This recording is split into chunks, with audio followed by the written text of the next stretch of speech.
les écouter. Nous sommes l'Afrique, nous sommes le cœur de la spiritualité humaine. Ouais. La France est trop ingrate. Et la France va sombrer. Ce n'est pas pour rien que la France est en train de sombrer au Mali. Rappelez-vous que pendant la Seconde Guerre mondiale, africainement parlant, où la France avait caché ses richesses, quand Hitler a pris Paris, c'est au Mali, à Kati, que la France a ramassé tous les symboles de l'État venus déposer. Mais ce même Mali, quand par exemple le Mali existait, Sundiata Keïta créait le Mali, la France était quoi dans l'histoire de l'Europe? Quand on se rappelle à toute l'histoire de l'Afrique et du Mali, tous les peuples d'Afrique de l'Ouest, il n'y a pas quelqu'un qui n'a pas de ramification au Mali. Mais un peuple, vous ne pouvez pas conduire un peuple si vous ne connaissez pas son histoire. Et moi, je dis, à l'heure où nous sommes, si j'étais à la place de Goïta, je n'ai pas besoin d'aller aux choses, concertation avec les partis politiques. Je fais un discours programme comme l'avait fait Thomas Sankara, discours d'orientation politique, et tous les Maliens doivent s'y...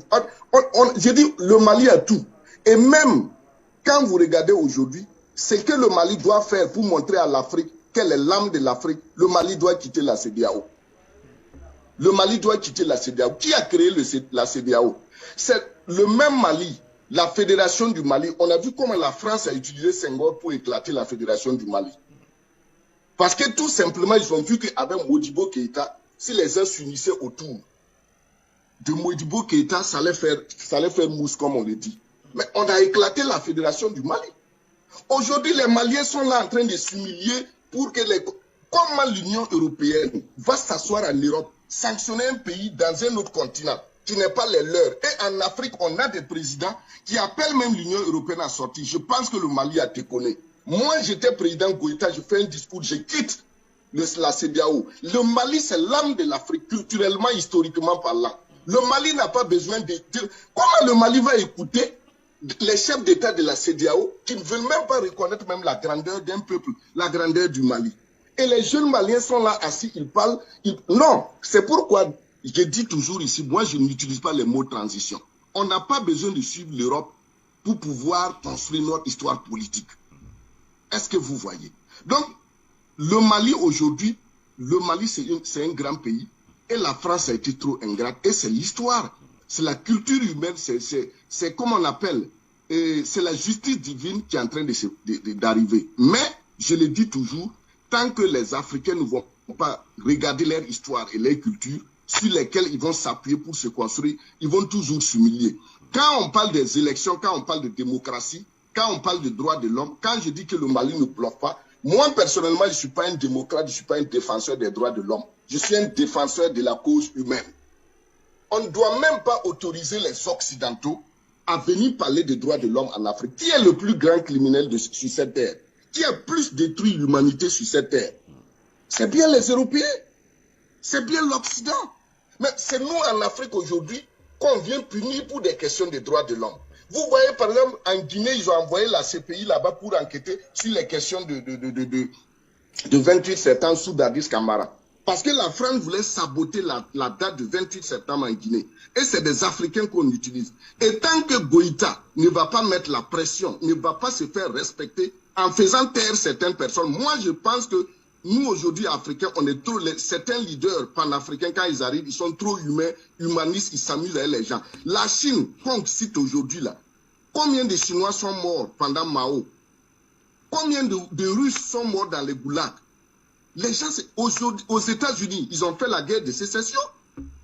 Combien de gens sont morts aux États-Unis pour les questions de droits civiques? Non. Mais en Afrique, il n'y a rien. Quand vous venez, vous êtes président, vous voulez conduire vos peuples, prenez des mesures et dites aux gens de suivre. Celui qui ne suit pas à ses risques et périls. On ne construit pas l'État avec l'État d'âme.